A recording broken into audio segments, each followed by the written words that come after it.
Hello and welcome to the Gameweek 10 edition of the FPL Scope podcast. I am one of your hosts, Matthias, and with me today, as always, I have my co-host Kevin, who hasn't had the best weekend this past weekend, but he's still here. He's still ready to make content, still ready to talk about everything that has happened, but I also just want to talk about things happening in the future, anything you're excited about in the future, not to dwell too much on the past, but look ahead to something that is exciting potentially for you. So is there anything you're looking forward to, either in FPL, in life, things like that going forward? Well, I turn 32 next Wednesday, so Ooh. That's quite fun, I guess. And, obviously you're coming to London again, which I'm very much looking forward to. Some of my childhood friends are coming to London. And it's the first time we're all getting together to do something like that, which is really exciting. And obviously the return to a pub that we always go to for my birthday. So I'm very much excited about just doing all these things and just getting together with family. My birthday's never really been about me, even though I kind of see the irony and hypocrisy in that because, of course, people are coming together to see me for that specific reason. But it's always been for me, it's always just been about getting everyone under one roof and just getting to spend time together, which is something that I've not taken for granted the older I get. It's just one of those things I appreciate. Life can get in the way, but that is always just a fun thing to always look forward to. In terms of sports, everything can go upwards from here. Everton lost, Hoyaf lost, Barcelona lost, Giants lost, Knicks lost. So yeah, it wasn't great in terms of a weekend, but that's sports. It's going to be a lot of ups and downs, and hopefully some ups next game week and everything like that. FPL was a piece of shit, and I think we can get into it by looking at my score. Yes. If you look at my score, it could have been so much higher if I had just not done any transfers, basically. But considering the fact that I had hoarded so many transfers and considering long term, these were the right plays, in my opinion. Like, Reinders had to go, sadly. Salas going a goal, yeah, fine.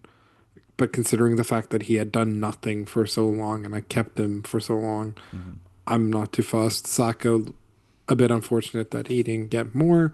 Obviously, Chelsea looked great at first against Sunderland, and then just completely collapsed. And I feel really hard done by with luck in terms of Van de Ven. Yeah. He has been super.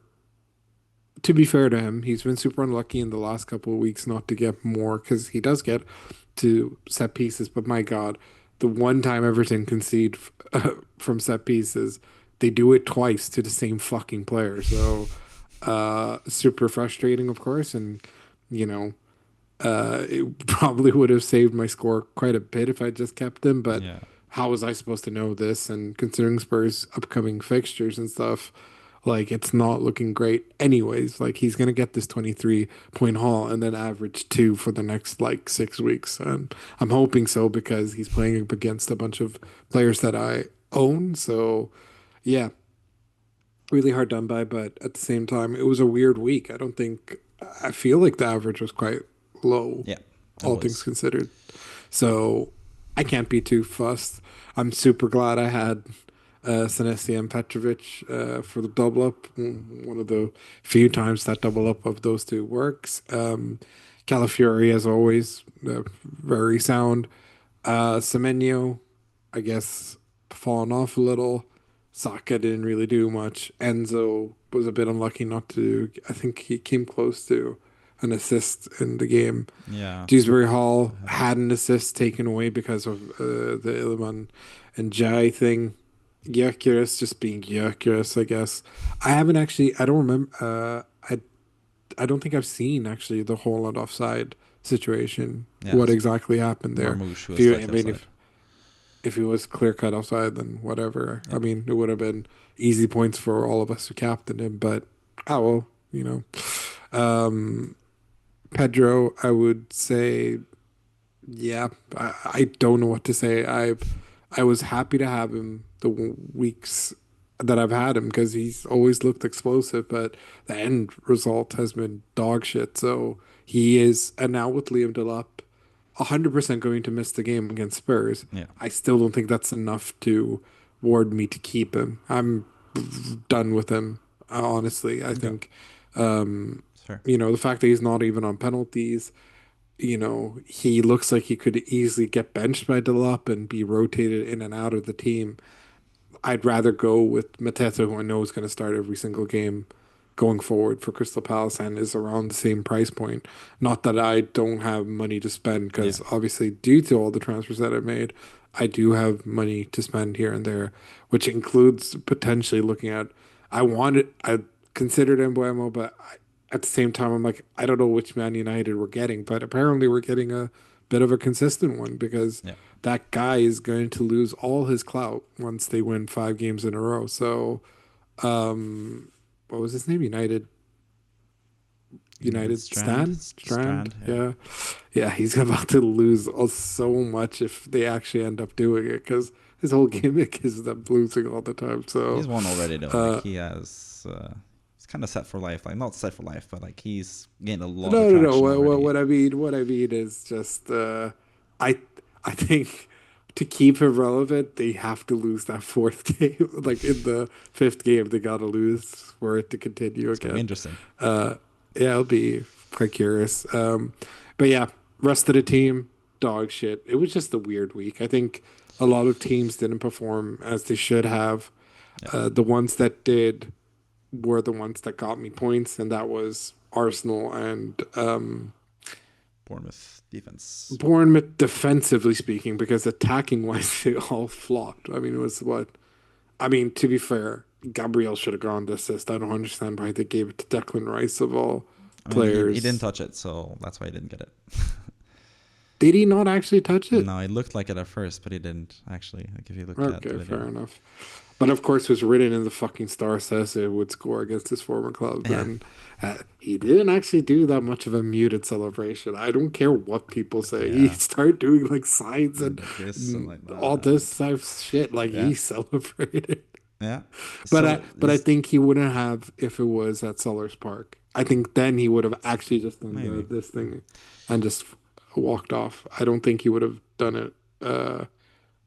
And that's something I'm for. I'm for you doing that at home at your new club, but if you're at away to your former club, yeah, then do the muted thing. I mean, I don't know. I kind of hate the muted thing as well. I So, guess it depends on the situation. Today it was actually like the main game in Norway was between Bodø/Glimt and Brann, like Bodø/Glimt, which is like the European team. And there was a guy who went from Brann to Bodø/Glimt before the season, and he scored, and he just did like this, like to the home fans in Bergen, like where he used to play, and he's from there as well. So people do it differently. Like some people just antagonize their former fans, and other people do like Eze, do like a sort of muted celebration. Other people, again, like Rice, do like basically no celebration except for looking at the supporters. Yeah, I thought that was kind of interesting. Like Eze celebrated more than Rice, and Rice gets so much more abuse than what Eze does. Like Eze got like pretty much applauded by Palace fans. I didn't really hear any booing or anything like that from him. So yeah, credit to Palace fans, I think, because I think Eze was an outstanding player for them, and he just gave them a lot of money, gave them a huge trophy, and yeah, I think people should appreciate that in general. But yeah, like I said, this was a pretty down game week for most people, unless you had three certain players mostly, and that's Rodon, Van de Ven, of course, and Mbuemo, like I mentioned. And you were really close. Like you had Van de Ven before the game week, and you transferred him out. And I think that was the right idea, not to start Van de Ven. Like I advised you as well, or I said after you had done your transfers, I said I would have not done a -4, and then I would have just started Juve over Van de Ven, and that would have been the same result, just 22 points less with Juve compared to Van de Ven. So yeah, I thought away to Everton have scored every single time at Hill Dickinson so far. I thought it was pretty set for another clean sheet wipeout, and I didn't really expect Van de Ven to get more than at least like 1 goal maybe, but like 2 goals. DEFCON as well, which he never really gets. On top of that, like It's kind of crazy. And then at the same time, you also had Gudmundsson rather than Rodan. That easily could have been Rodan, and you could have started him potentially as well. So you're pretty close to greatness. It's not that many different choices you have to make for it to be a fantastic game week, but instead it's a terrible game week. So that's just the luck of the draw sometimes in FPL, basically. For me, the only reason that I have that green arrow under me is Embuemo, who I had in my squad, luckily. So yeah, that's just shit happens sometimes in FPL, basically. Let's move on to Kimo, who also had like a bit of a middling score, 43 points, slightly better than you, and 0 transfers. So he saved up another transfer. He had Gabriel rather than Calafiori. That's basically the differences between your squads in terms of points, because none of his players, and Fernandes getting Defcon points, and Predapor with 11 points. So yeah, some good positives here. He doesn't have any Bournemouth defense like you did. He also benched Konsa, which is also like a good choice, I think, against Man City, but he somehow kept the clean sheet and also somehow got Defcon points for the first time this season. But I guess it's not that big of a surprise when it is against Man City. That's typically when you get those Defcon points. But yeah, 43 points for Kimo. No transfers made again, which is kind of surprising to me. I thought for sure he was going to do some transfers. He started Anton Stach, but he didn't play at all, so he actually got Dewsbury Hall in, but that was still just 2 points because Dewsbury Hall didn't get the assists that he could have easily had if it wasn't for the offsides on Grealish and Njai. Yeah, 43 points for Kimo, no transfers used, several chips left also for Kimo, which I think is the most interesting thing about his squad, because now, right before we started recording this podcast, we got news of the draw for the League Cup, and Arsenal are facing Crystal Palace. Crystal Palace beat Liverpool and are through to the quarterfinals. And that means there's a clash in Gameweek 17 where Palace plays both in the Conference League and they're supposed to play in the Cup or in the league or whatever it is. So that becomes a clash, and it most likely leads to a blank Gameweek 17 and most likely a double Gameweek 16 for the teams that Arsenal and Palace face in Gameweek 17. And those teams are Everton and Leeds. So that means Kimo, who has every single chip left apart from triple captain, wildcard and free hit, he has some flexibility to use those chips eventually, which we can get into, I guess. But yeah, looking at Kimo's team, anything that sticks out to you, anything that you think he needs to change? He got some decent points from Pedaporo, for example, this game week, which was surprising against Everton. But what do you think about his team overall and his outlook now for the rest of the first half of the season at least? Yeah, I mean, I think generally speaking, it'd be probably in his best interest to eventually wildcard, because there is a lot of just shit players there too. I mean, all things considered. Um, yeah, I think there are some things that need to be addressed, and I think he can definitely surmise a comeback if he plays his chips right. And I think one of the things that he could do is genuinely just get that team sorted. So a wild card probably be best, and you can plan it accordingly because we now have news about the double game week. So yeah, and he still has free hit and bench boost. So there's multiple avenues for him to catch up on points and to get things going. But yeah, I think long term this team will cause him issues.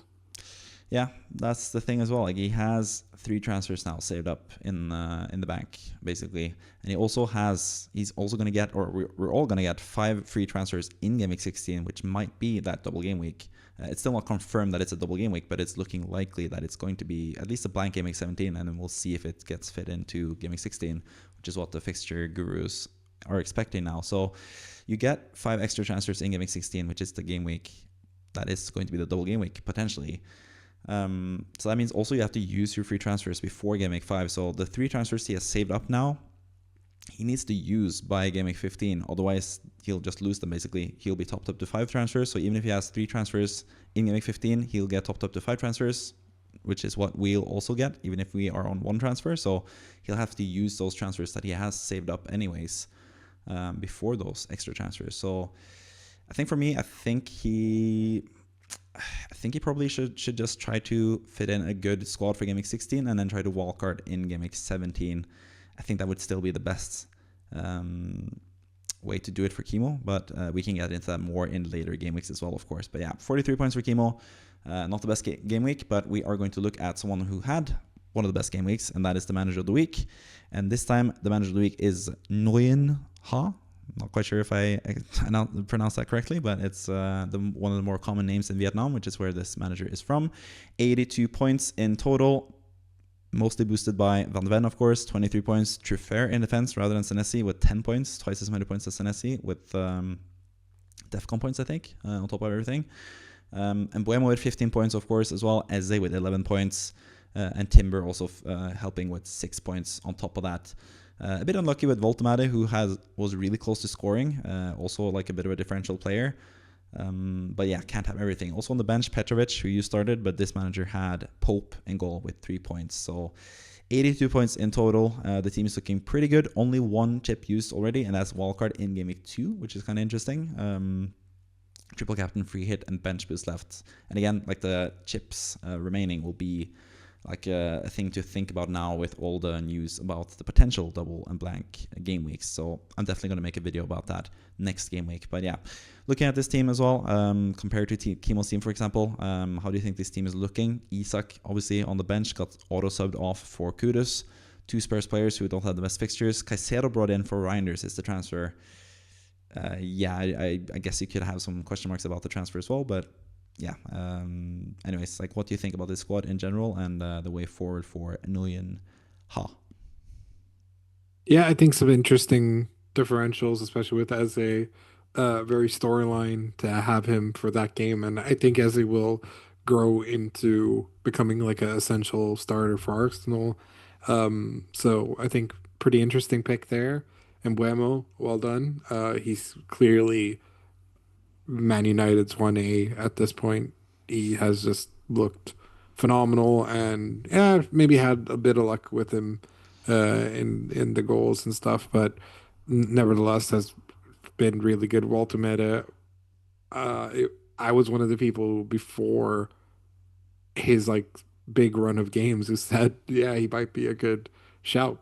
All he does is get the one goal, but it's sort of Harry Kane-esque. You know, there was this one season where Harry Kane was just getting goals, but he was just getting them very regularly, but he was getting the one goal all the time. And then eventually it became into the classic Harry Kane brace hat trick and all this type of stuff. And who's to say that Walter Meta won't start getting that? And looked really good in the cup again, scored a header today. So yeah, and I think the crazy thing is that he still has Isak on his team as well. So there's even more funds to be released in that sense if he does end up having to transfer Isak out. And, you know, an easy thing would be to get Mateta to begin with and seeing what else, and then potentially looking at the option of, because I think Caicedo might have been a bit of a strange transfer. Not because I understand why he went with Caicedo, scored midweek, has been scoring for fun for Chelsea as of late, but he is still a CDM who isn't a regular goal scorer. So probably not the best pick. But that being said, very interesting team. Obviously, the Spurs assets might become a bit tarnished, you know, going forward because they do have a really weird run of games. But to have these 3 chips left, and yeah, I think it's a quite interesting team there for sure. Yeah. But I would say not the lack of Liverpool players, but there are some. I think there are some interesting players that he doesn't have there. I think Saka could eventually bite him in the ass. I think Mateta should be someone that he should definitely consider because Isak right now, Liverpool, generally speaking, are in a weird flux position. Like I definitely think that they can absolutely get into um into sort of a good run of games and a good run of form again because that's what these sort of clubs do. But yeah, more power to them. Hope they continue losing and fuck them. So, but generally speaking, this is a really good team. There is sky's the limit. You've got very interesting players that are in good form right now. So. Yeah, I think the team is looking good as well, and I think I've pinpointed the same problem as you, Isak, basically, which this manager has had since Game Week 5. So, it might be time to get rid of Isak, but you never know. Could be back in form. But also Isak is struggling now with a groin injury. That's why he was out this past game week. He's still not like completely sure to be back for this next game week anyway. And I think Ekitika has just been straight up better than Isak so far this season, and he should really be the starting striker until Isak proves that he is like a viable option. So yeah, I think Isak is an easy sell for this team. At least they have Gehi already, so already a bit ahead when it comes to the Palace players, which is something that a lot of people will be looking to bring in this game week. So yeah, we have left game week 9 in the past where it belongs. We're going to move on to other game weeks, or namely game week 10 mostly in this podcast. And we're also going to look at the fixtures that we have in game week 10 between all the teams that are playing. All the 20 teams in the Premier League are facing each other, of course, in this game week, as always. We're going to talk about some of the games here, namely Brentford against Crystal Palace I want to talk about, and also we have quite a difference of opinion in Man City Bournemouth and how that game is going to go, so we'll discuss that as well.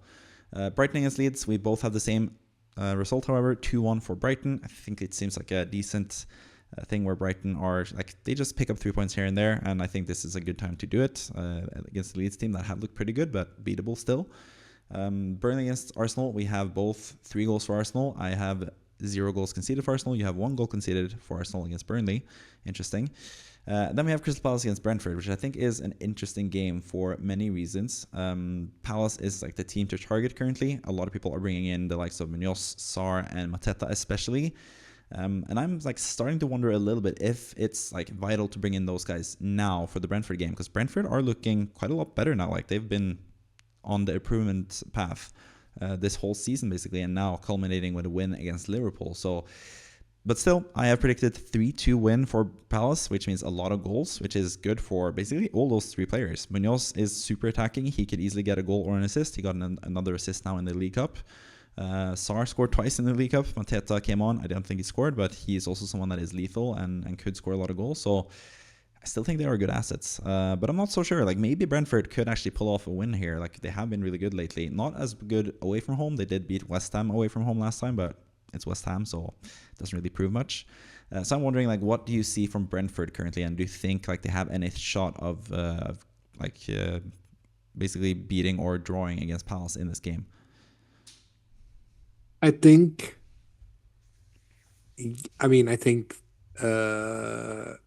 anything's possible and all this type of stuff, but no. I think Palace have been sort of a little bit up and down, of course, because they played against Arsenal, who look like the front runners as of now. And I think one of the main things is that Ismaila Sarr just tore Liverpool up.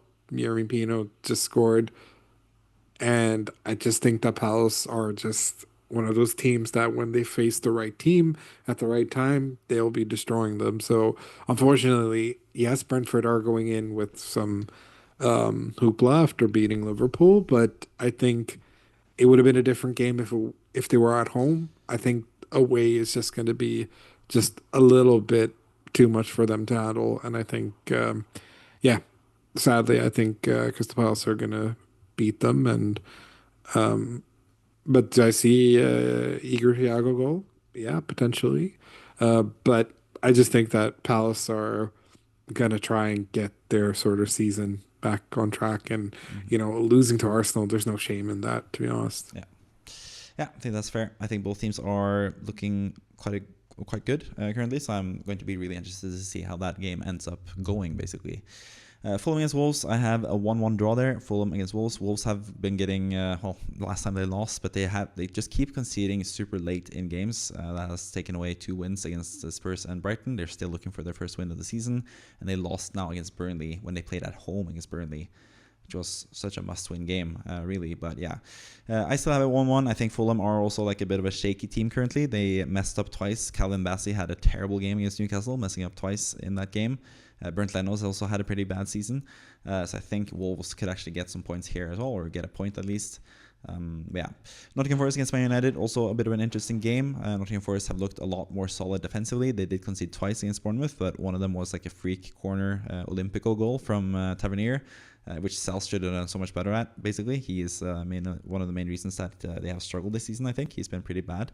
But yeah, they didn't really let in too many chances against Bournemouth, which was quite impressive. So, and they also beat Porto, who were unbeaten up until that point in the Europa League. So I think Sean Dyche has actually gotten the right pieces with Nottingham Forest. He has really good defensive players there to give Man United some trouble. But I've gone with a 2-1 Man United win. You've gone with a 3-1 Man United win. Spurs against Chelsea, interesting London derby. We can talk about that game as well, actually, because Spurs had that major win now against Everton, of course, 3-0 away from home. And they're facing a Chelsea team that had kind of the opposite thing, where they lost at home to Sunderland, so they are not looking as good currently. But we both gone with a draw here. I've gone with 1-1, and you've gone with 2-2 in this game. So what do you make of this London derby? Like, do you think, who do you think would be more likely to win if you were to choose one of them, and why have you gone with a draw? I think a draw seems fair because they've been sort of similar in their wins and losses, like Yeah. in terms of Europe, their Champions League exploits, your cup exploits, and all this type of stuff. It's been really hit and miss for them. Obviously, if Chelsea had just won that game against Sunderland, it'd be win win win win win. So I think Chelsea are such a anomaly because they clearly have, and obviously because they moneyballed the league, they have so many great players. Esteval is awesome. Gittins scored like a crazy goal today, and 2 assists they as have well. Garnacho who's scoring for them. They have Enzo. They have Caicedo. They have such a wealth of players, and that's without Cole Palmer even being back yet. So Yeah. I do think that the Chelsea side have all the tools to be in the top four and all this type of stuff. I personally don't think they have the right manager for it. I don't think Maresca is. I think he's pretty limited when it comes to coaching. Like, he is clearly a Premier League caliber coach. I just don't think he's a Premier League winning coach. Famous last words, maybe, but yeah, Bane. I mean, you'd be able to manage Chelsea to a win if you got to spend as much money as he did. But that being said, I just don't think that Maresca is good enough. But that Chelsea are still a good side. Like, I can't discredit him from that though, because Chelsea have looked good and they look good against Sunderland too. They lost out in a counterattack in the 90th whatever minute, and yeah, they were just a little bit dysfunctional with some of the players and etc. But once they really get ticking, they could do a lot of damage. And Spurs are really inconsistent too. They'll win against Everton away and do that, and then lose a much easier game. So it's they're very strange like that, and I think they've been also a little bit hit and miss when it comes to the bigger games. So that's why I think a draw seems like a likely thing. They're two teams in flux on the cusp of, hitting really great stride. Like, Spurs losing to Aston Villa makes no sense to me, considering Aston Villa were like in a weird place, but then Aston Villa are looking good all of a sudden, beating Spurs and City on the trot. So it's just such a strange flux period for both teams. That's why I think a draw seems fair. I The worst part is I can't tell you where or who the Spurs goal scorer is going to be, but I feel like with Chelsea, it just has a Caicedo or Enzo goal in there. Fair enough. You did mention Aston Villa as well. They are facing Liverpool this week. They have a lot of tough matches, but they've done well so far. Like you said, beating Spurs and then Man City 2 games in a row. Question is if they can do it 3 times in a row, though, and beat Liverpool, who have lost 4 games in a row in the Premier League.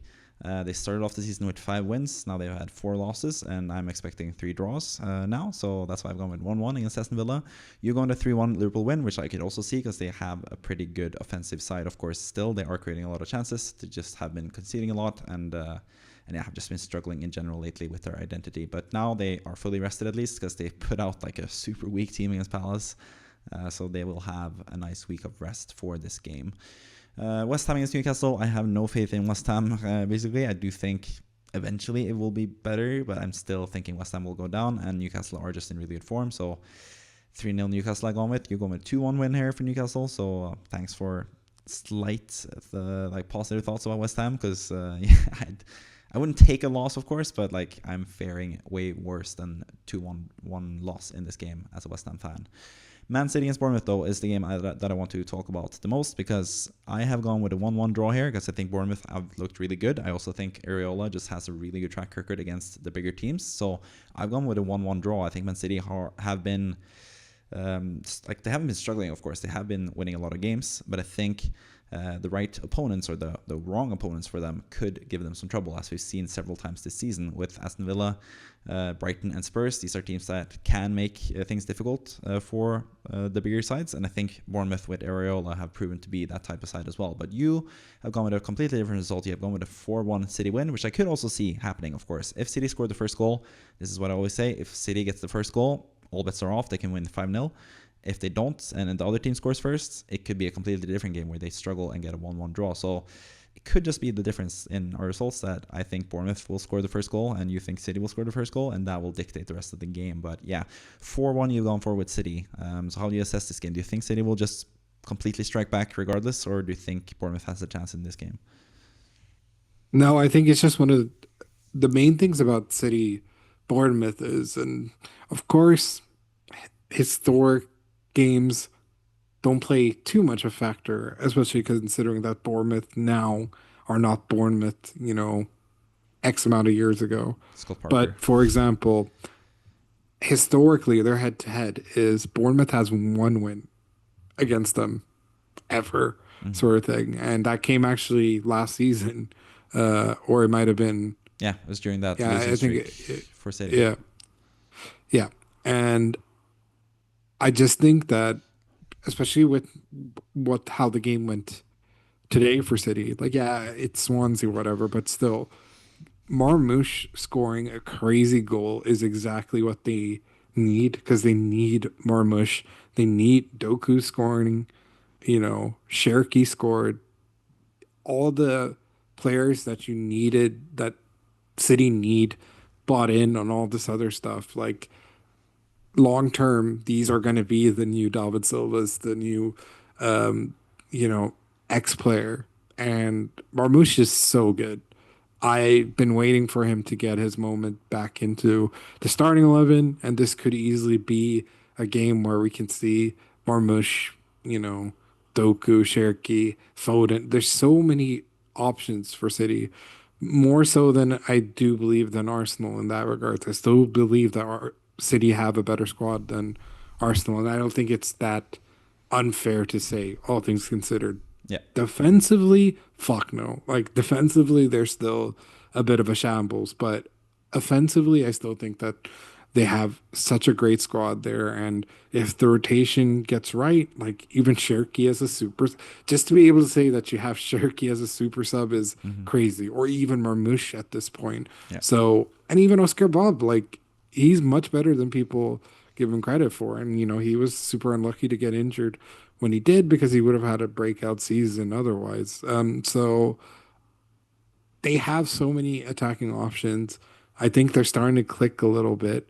Once Rodri gets, again, it's always going to be this. Once Rodri gets back into full fitness as well, he's a beast. Like, Yeah. they have good So players nice. there.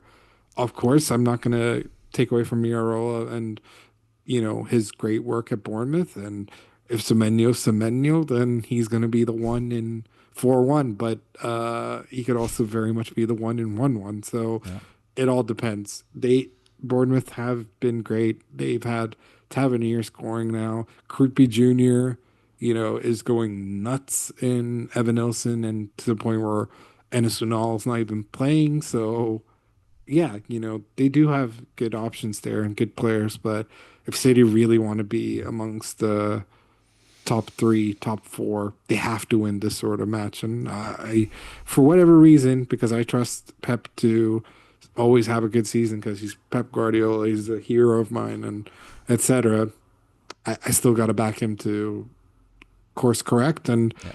I think this win, and especially how the players reacted to going down to a great goal. I don't know if you've seen the Swansea goal. It was, oof, it's a Kevin special. I really do love the curved or finesse Curling shot effort, yeah. for people at home. But yeah, I do think that City are going to bounce back from the loss against Villa, and also just like, I expected them to win the league. I I still think they could, Mhm. but to do that, they have to start winning these sort of matches, especially at home. Yeah, they lost 3 matches already, and I don't think a Premier League team has won the league with 5 losses or more. I think that's the stat. Or maybe 6 losses or more. I can't remember, but yeah. So yeah, they need to get back on track. Another team I might want to get back on track as well is Everton. I just mentioned that Spurs and Chelsea face each other, and their opponents from this past game week, Sunderland and Everton, are facing each other as well in the final game on the Monday. And we've gone with a different result here as well. I've gone with the Sunderland home win because they are really good at the Stadium of Light. Some friend of mine said that once and seems to believe it. But you think that Everton will get all 3 points this time around. And I'm not going to spend too much time on this game because I don't think it has too much FPL relevance. But name me the one reason why Everton will win 2-1 over Sunderland, which is what you've Did I predicted. did I stop being your friend? No, I'm just I just wouldn't didn't want you to push you under the bus, but yeah, you said that they're good at Stadium of Light, but now you've gone against your word, so just didn't want to call you Yeah, out. because just as you know, the whole Hill Dickinson thing, we didn't lose at home until we did. I want us to be the like just how we broke Crystal Palace's streak. I want us to be the people who beat Sunderland away from home. Uh, I'm just hoping for a bounce back big game. I think 1-0 to Sunderland seems very likely rather than us winning, but fuck them. Let's screw the Black Cats. Throw some toffees into their mouths and explode from the inside. So yeah, I just got to give it to Everton. I hope some defensive prowess from Tarkowski. I think some of these players have also been super unlucky. Like Njai should have gone a goal or assist in the game against Spurs. He Yeah, was fantastic as always. yeah, And Beto's Beto. He's just sort of. I don't know if it's a lack of confidence because he's trying bicycle kicks and stuff like that. So it's just that we just haven't had the margins with us. I'm hoping in a match like this where the teams are not similar because I still think Everton's, you know, crop of players are better. We should be able to get a result, and we have to go in thinking that as well because, like you said, Moy sets up to not lose against bigger clubs and stuff like that. And okay, well then Sunderland's not a club we need to set up like that. We need to go in there to win. So yeah, let's do it. yeah. His former team as well, David Moyes, Sunderland, and he did well. They did get a draw against West Ham. Not the best result, but yeah, could be a draw, could be a win for either team. It's going to be an interesting game on the Monday night for sure. Those are the predictions for the games for Game Week 10. Now let's take a look at a bit of a longer view. Game Week 10 through 15, the teams with the best fixtures in those 6 matches.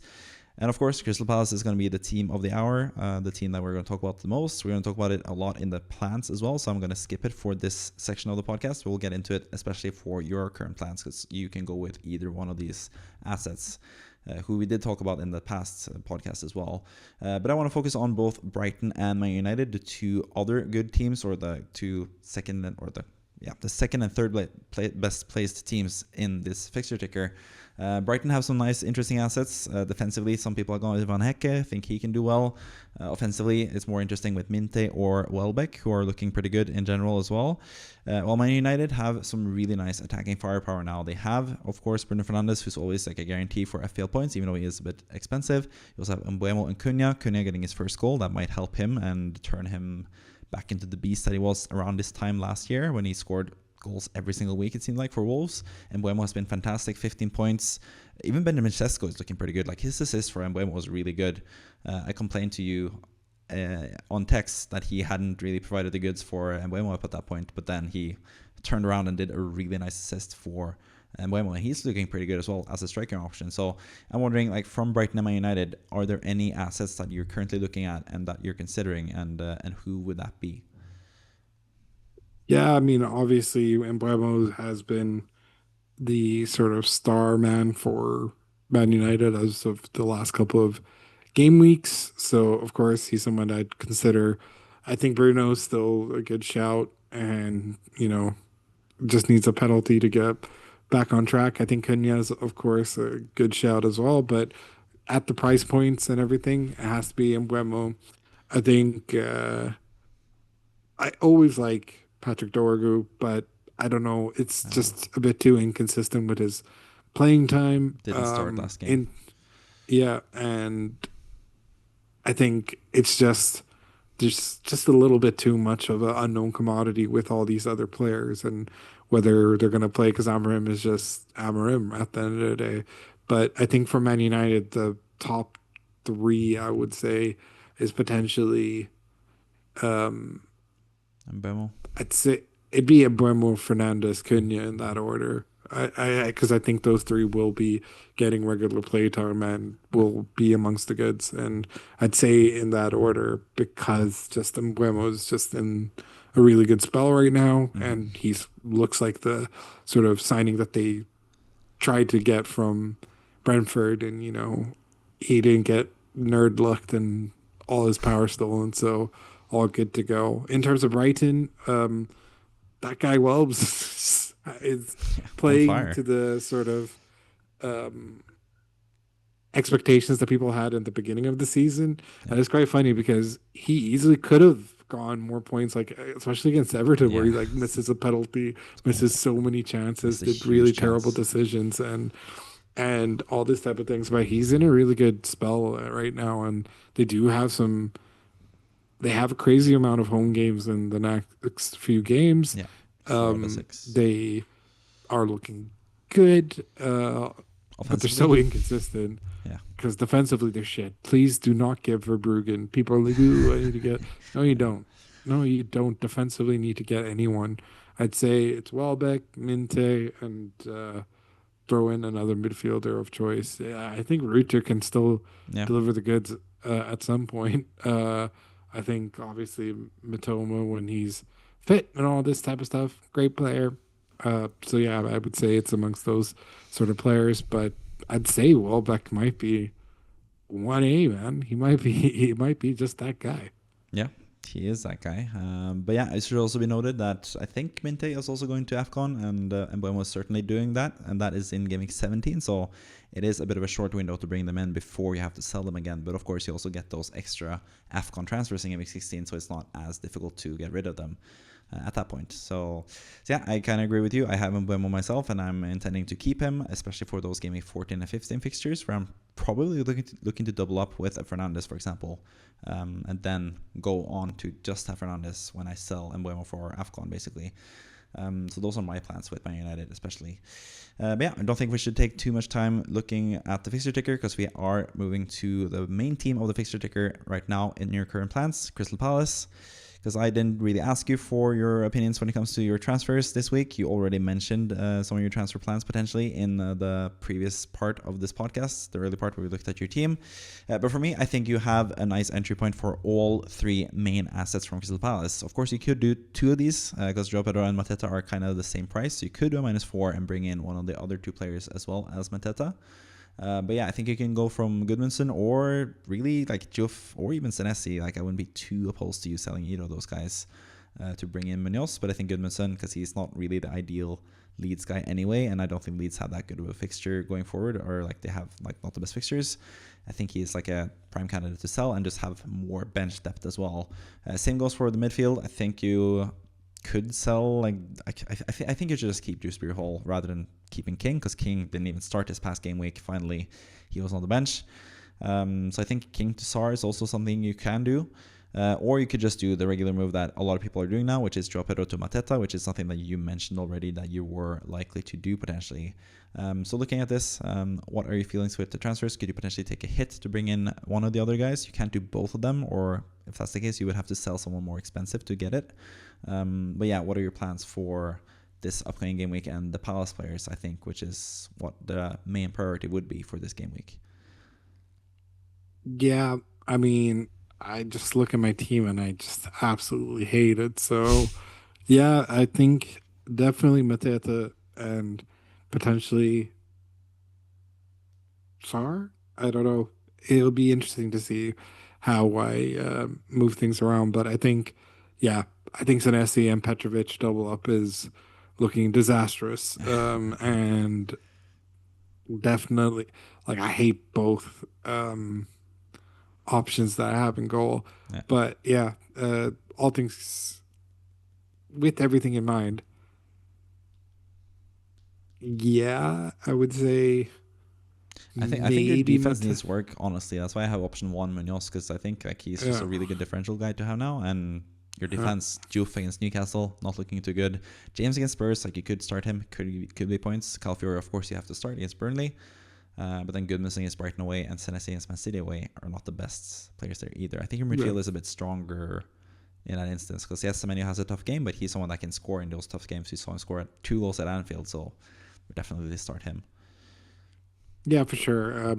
I think it might be a -4 here, to be honest. That Yeah, I think I always wanted Sar and I always wanted Mateta, but I went with all Chelsea are playing Sunderland at home. So, yeah, and given the first like whatever amount of minutes, Chelsea scored instantly, and it looked like Cucurella looked like he was gonna yeah, score 8 goals, which pissed me off because I had Reece James who was just sat there doing nothing from behind. So, yeah.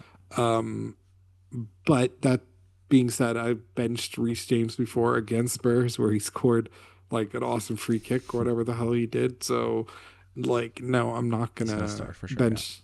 Yeah, he's gonna start for sure, and didn't play in the cup game, I'm pretty sure. So, yeah, I think Munoz and Mateta seem like the very likely moves that I'll make because Mateta for Juan Pedro, I've lost patience with Pedro. This is Pedro last year as well when he was at Brighton, and he yeah, just went through a spell where he then eventually got injured and all this type of stuff. So yeah, he cooked for me for like one game week and then was shit the rest of the week. But that's same as Gyökeres, man. He's also been on fraud alert like for the longest time because Arsenal, uh, say it as you will, but they are playing slightly hard on ball because they are winning games 1-0 and keeping that clean sheet. But that's fair enough. Champions Barcelona did that once upon a time and won the league with Xavi, where we kept winning games like 1-0 and keeping a mhm, lot of clean sheets. So, yeah, I mean, if it's the way to win the league, then it's the way to win the league. But Gyökeres, Juan Pedro, I've had them for so long, and neither have delivered the goods. And a player like Bowen, a player like Mateta, they've at least had the opportunity to shine with a big haul or whatever. So it's and Voltamir, for example, I'd rather take his 5, 6, 7 points than just two, two, two, two, two, two, two every single week as I yeah, have with Cristiano Juan Pedro. This would have, if I wasn't doing so poorly, I probably would have given these two as like their final chance to perform. But Arsenal are too good currently for me to consider not keeping Gyökeres. But I could potentially tell Gyökeres to fuck off and get Gabriel and just double up on the defense and just do like it didn't feel good wild carding Gabriel out and it's felt and it stung not having him for all this time. I think a yeah, lot of the points that I've lost out on is Gabriel's hauls. So yeah, I do think I need to address that. And I think a fun way of doing it is potentially just doing Mateta and Munoz and what ride that Crystal Palace wave, even if they fuck up against Brentford. They have too many games for me to ignore yeah. um, their good form and fixtures and And now etc. And potentially double game making MA16 as well.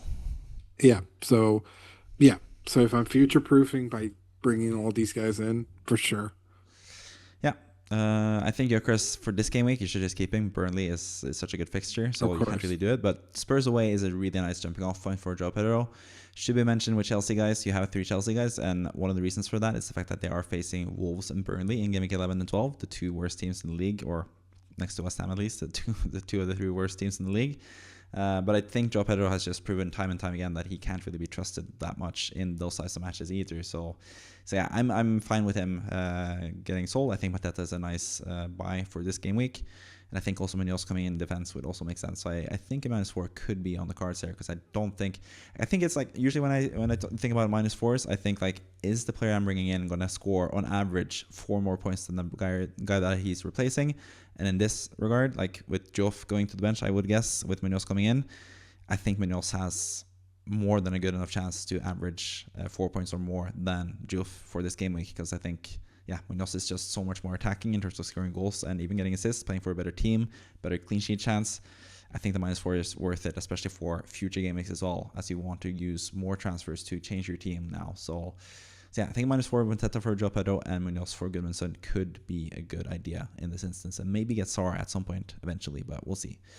So yeah, those are your plans for this upcoming game week. Let's go to Kimo's current plans. And honestly, I think this team is looking bad enough that I think the wildcard is potentially in question. But with the news now, I set up this before Palace went through in the cup, and they're looking likely to have that double, or potentially having that double with alongside Arsenal, Everton, and Leeds in game week 16.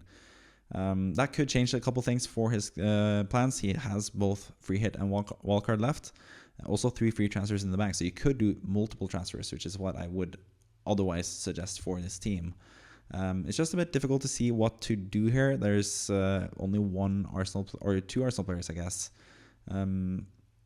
Could do like a Gyökeres to Mateta type of move, and then have a double up elsewhere with Arsenal, going Kudus to Saka and one of the defenders, Pedro Porro, to Timber, for example. That could be an option, or Konsa to Timber even, if you want to keep Porro. So you could do 3 transfers like that and totally transform your squad, or like partly at least transform your squad. But I think wildcard is also within the realms of possibilities, with like 2 pretty bad goalkeepers. You have 2 Spurs players with really bad fixtures for the long term.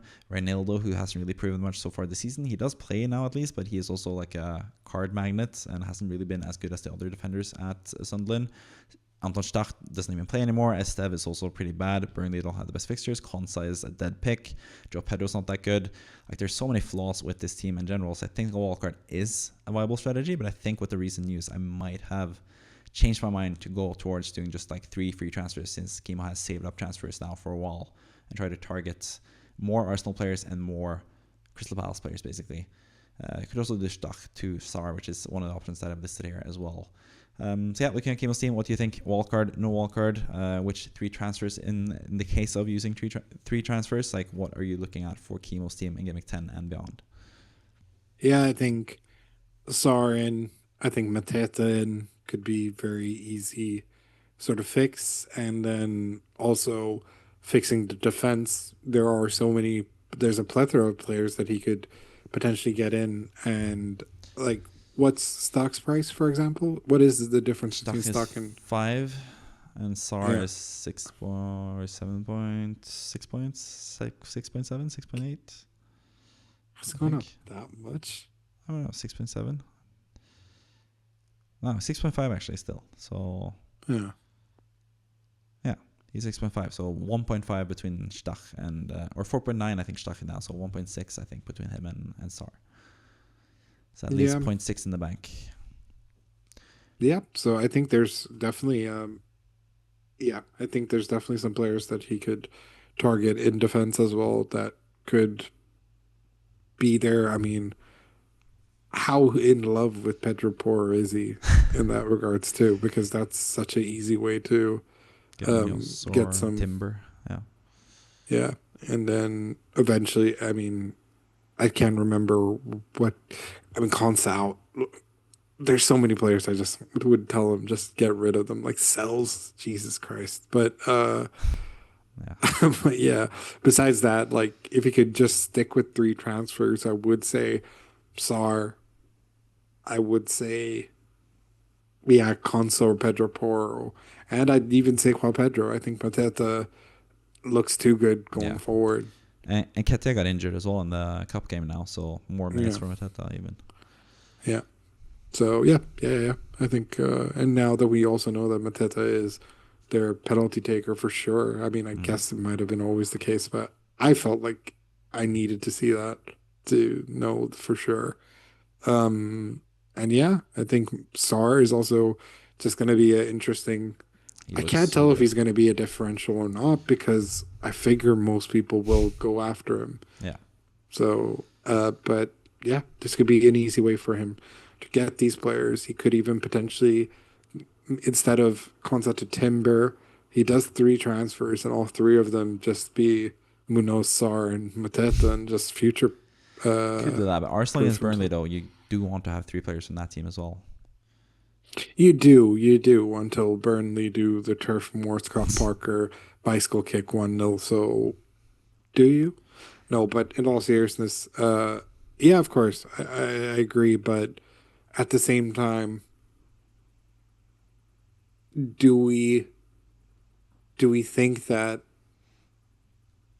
would you rather triple up? I mean, I have triple. I'm gonna eventually have triple up on both of these teams, but Yeah. do you think it's more pressing to triple up on Arsenal specifically because they're playing Burnley away, or do you Yes. think it's okay to future proof by going with the triple up of Palace? I mean, I think Arsenal defense is future proof regardless. Like, I think they, especially with Yeah, the sure. with a double game week in game week 16, anyways, you would want triple Arsenal until game week 16, as much as you would want Palace triple up until game week 16. So, Then and since they're facing Burnley and not Brentford, I think Burnley are just so much worse than Brentford. I think it would be more of a priority. Like, I would go for Timber rather than Munoz, I think, would there for this be game week. okay? But would Timber, Sar, and Mateta still work?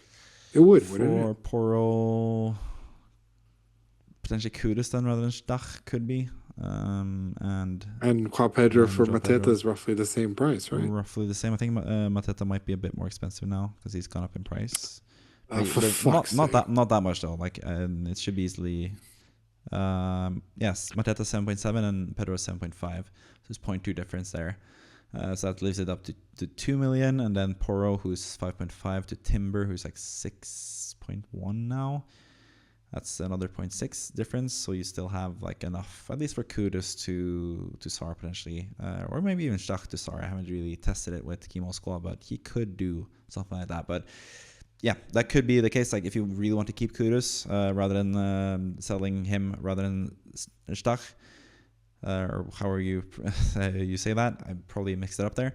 But if you want to keep Kudus and sell Stach instead, you could go for Munoz rather than Timber. But yeah, personally, I think Timber has. I don't know, Munoz is also really good this game week, so it just depends what you would like for the squad. Also, you might not want to. You might want to get Saka as well. So there's plenty of options. Like, I think Saka, Timber, Sar, Mateta, Munoz. 3 out of those 5 players just makes sense in any which way, really. And I don't think there's too many like wrong players to sell here either, apart from like Semenyo, Haaland, probably Gyökeres this game week, Gabriel, of course. Other than that, like, Dewsbury Hall is like a fine player for his price. Fernandes is like decent with Man United's upcoming fixtures. I think the rest of your squad you can just sell potentially and bring in 3 out of those 5 players potentially with those transfers. So yeah, I think that would be my advice for Kimo. But if Kimo or someone else wants to go the wildcard route, I have made, as always, a wildcard draft, the weekly wildcard draft, as I call it, for Game Week 10.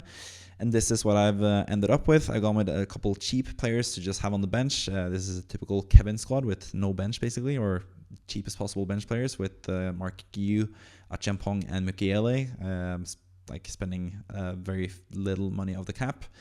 To bring in a lot of good players in general. Brought in Mbuemo since last time. It's basically the only difference that I have since the last game week, so we don't really have to discuss this too much because we already discussed the past draft.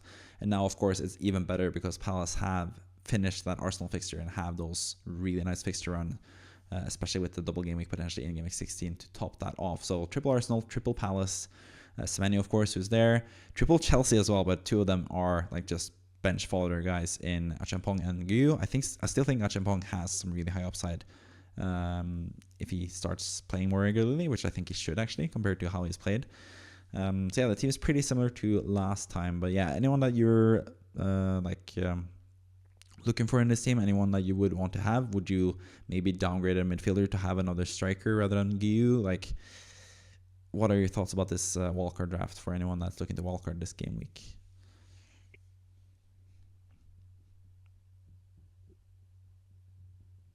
I mean, in terms of the team and in terms of future perspectives, I think this is as good as it gets. The only thing that, of course, is always scary is the lack of Liverpool, but considering their form, considering that you can absolutely make up the points by having such a wide variety from teams that are facing easier opponents, everything looks good, to be honest. Saka is great, Sarr is great, Enzo is great, and Mbeumo is obviously great. Semenyo is great, Mateta's great, Haaland's great. I think even Mark Yu might actually get more and more minutes. Of course, it could be dilapidated because of Liam Delap, so not the. But considering that, I mean, he could really be Krupa Jr. if you want, otherwise too, because they're Point roughly three the extra. same. Point Oh, three. is he? Okay. Yeah. Because Krupa Jr. went up in price. Yeah, that makes sense. Um, yeah, I mean, Bong, I think, could get more and more minutes because he seems pretty solid whenever he does play. Yeah. Munoz, sick as always. Dubravka, eh. I mean, I can't say eh when he kept me a clean sheet the other day, but Pope, yeah, fine. Petrovic is someone That I I think, considered in goal. yeah, Your and I week. also think that,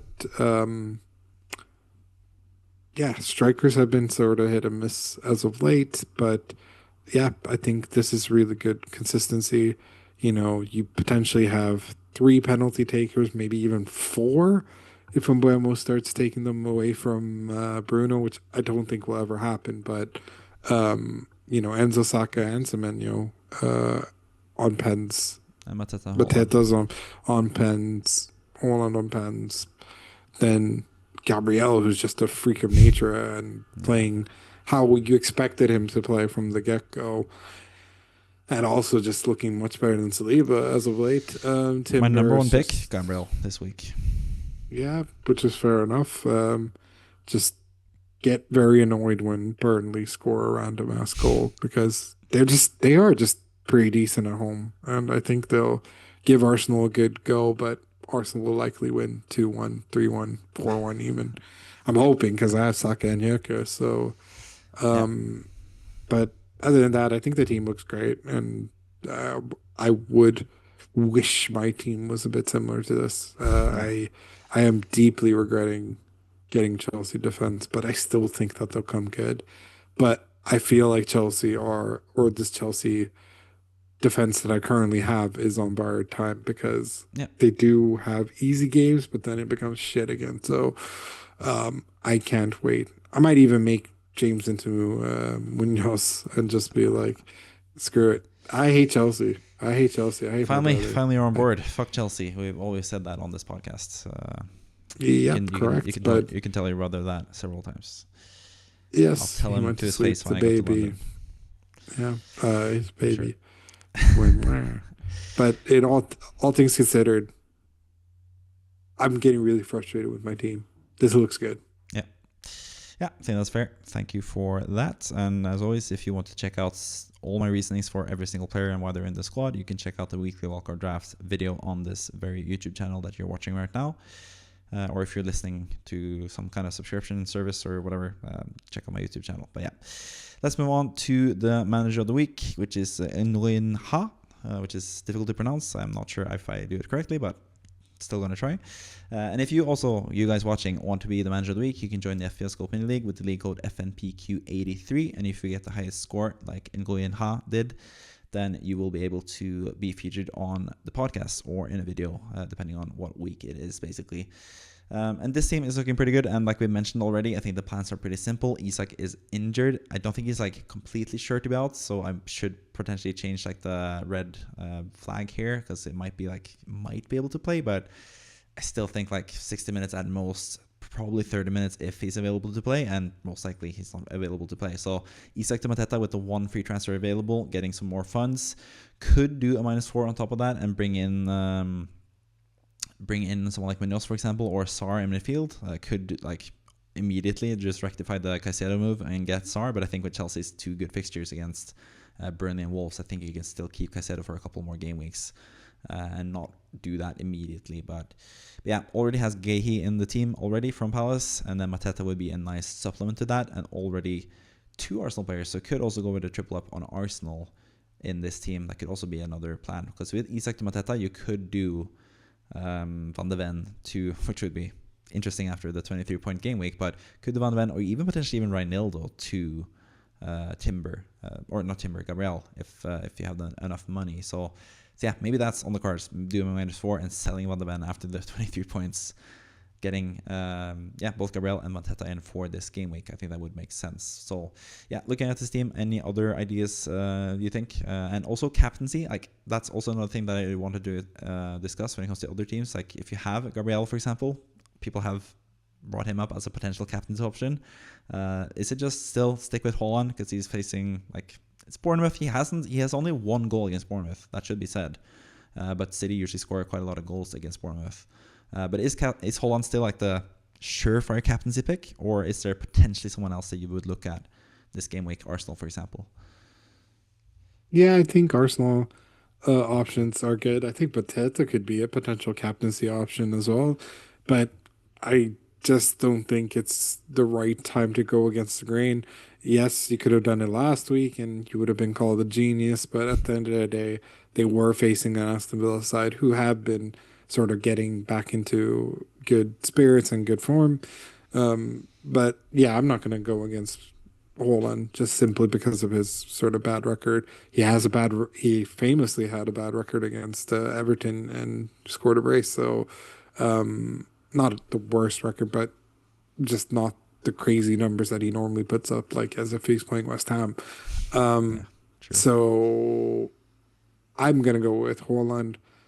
I think it's just such an easy lock, and yeah, you can definitely tinker and go with the defender, and you could go with Gabriel, or you could go with Timber, or you could go with Eze. But here, I think from all the players that he has, I'd say Haaland. I would also say bring in Mateta, or potentially even go with Sar and get, instead of Kudus, because what's the point in having Kudus was what Exactly. you probably want to say. Yes, you're speaking my language now. Fuck Chelsea and fuck Kudus. We do agree. Iliman and Jai is twice the player Kudus is, by the way. Of course. But yeah, I think that pretty much wraps up the podcast as well for this week. I think the moves are pretty simple for this manager. I think the team is looking pretty good with chips in play as well. Triple captain, you can just save that for the double game week now, and load up on those Arsenal and Palace players and potentially even Everton players at that point, and use your free hitting in week 17 when there's a blank. Seems like a simple way of doing things. If you have your free hit left, I think game week 17 is now lining up as the best game week to use it, because you can just get a proper team in and don't think about your extra Arsenal and Everton and Leeds and Palace assets that won't play in that game week. So pretty simple choice there as well. And bench boost, don't worry about it. Just use it whenever your bench looks semi-decent. Don't make your bench boost affect the rest of your team both before and after. That's what I always say about that.